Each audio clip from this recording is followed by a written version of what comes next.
এবং এই মাইকিং করিয়া গতকালকে ইউনিয়ন পরিষদ আক্রমণ না করিয়া সরাসরি মহারাজ বাবুলের নেতৃত্বে নুরাবাদের সুনাম মেম্বার সহ অতর্কিত দেশীয় অস্ত্র শস্ত্র আমাদের বাড়িতে হানা করে।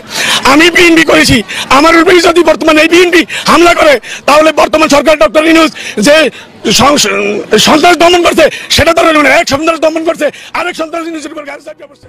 সার্জিস নামক যেই সমন্বয়ক আছে তাকে আমার বরাবরই ভাল লাগে।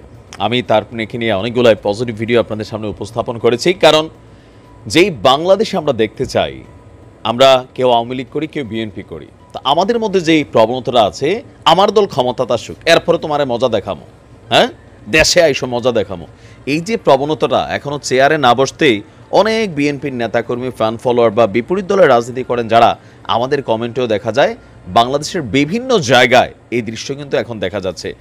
তো আওয়ামী লীগ সরকারকে হটিয়ে যে অন্তর্বর্তী সরকার দায়িত্ব নিয়েছে, এই টোটাল যে প্রসেসিংটাতে সবচেয়ে বড় ভূমিকা যারা ফ্রন্ট লাইনে রেখেছে তাদের মধ্যে একজন হচ্ছে সমন্বয়ক সার্জিস। তো গেল কয়েকদিন যাবৎ বাংলাদেশের বিভিন্ন জায়গায় আওয়ামী লীগের নেতাকর্মীরা বা যারা পান্ডা পন্ডা ছিল তারা তো এখন নাই। তো এখন রাস্তায় কারা চাঁদা আদায় করছে, কারা জিবি তুলছে বা বিভিন্ন জায়গাতে কারা নানান ধরনের অপকর্ম করছে, এরকম অনেক খবর কিন্তু প্রতিদিন গণমাধ্যমে আসে। আর দেখা যাচ্ছে সেগুলোতে বিএনপির নেতাকর্মীরা বা আরও অনেকে আছেন দলছুট নেতাকর্মীরা জড়িত। তো এই অবস্থায় এসে আজকে ফাইনালি সার্জিস একটা বার্তা দিয়েছে, যদিও বিএনপির নাম নেয়নি, কিন্তু বার্তাটা তাদের জন্য সরাসরি ছিল।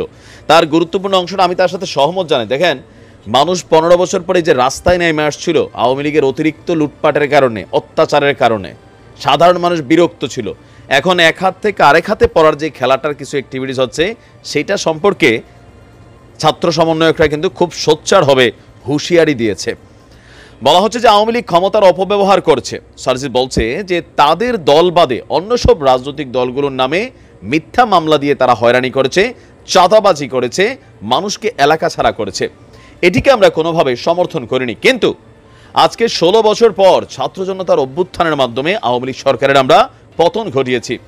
আজকের এই গণঅভ্যুত্থানের পর একটি দল বা তাদের দলের নেতাকর্মীরা একই কিছু কাজ করছে, তাহলে তাদের থেকে আপনারা কি শিক্ষা নিলেন? আমরা নির্যাতকের পরিবর্তন চাই না, নির্যাতন সিস্টেমের পরিবর্তন চাই। মানে কখনো আওয়ামী লীগ করবে, কখনো বিএনপি করবে, কখনো অন্য পার্টি করবে, এইটা আমরা চাই না। আমরা চাই নির্যাতন সিস্টেমটা যেটা, যে এই দেশে কোনো চাঁদাবাজি হবে না, কোনো রাস্তায় কোনো সিএনজিকে, কোনো অটোকে জিবি দিতে হবে না, কোনো দোকানদারকে হকারে বসা, ফুটপাতে বসা মানুষগুলোকে টাকা দিতে হবে না চাঁদাবাজির। এই সিস্টেমটার পরিবর্তন আমরা চাই।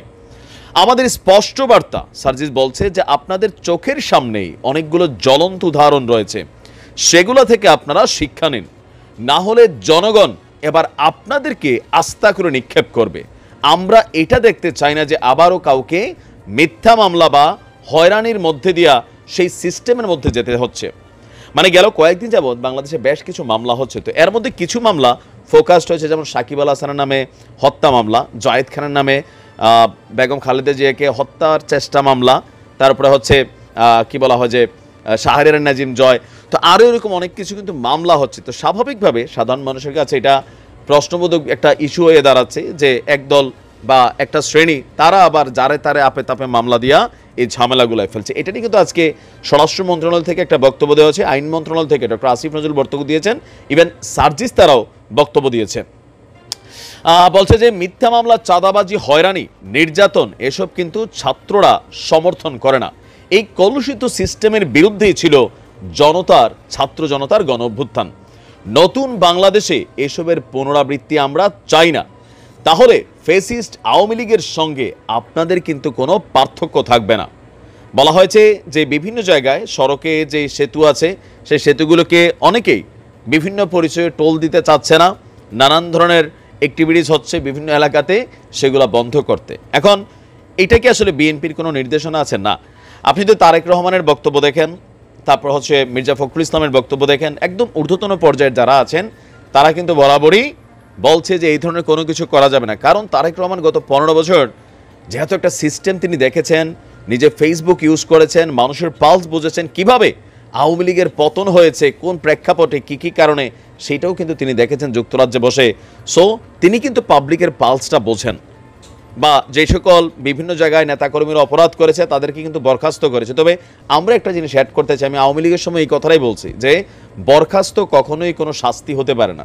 একটা নেতা তার এলাকার একটা ভিতরে পোস্ট ছিল, তারা বরখাস্ত করছে, তাকে দলীয়ভাবে আইনের হাতে তুলে দেন।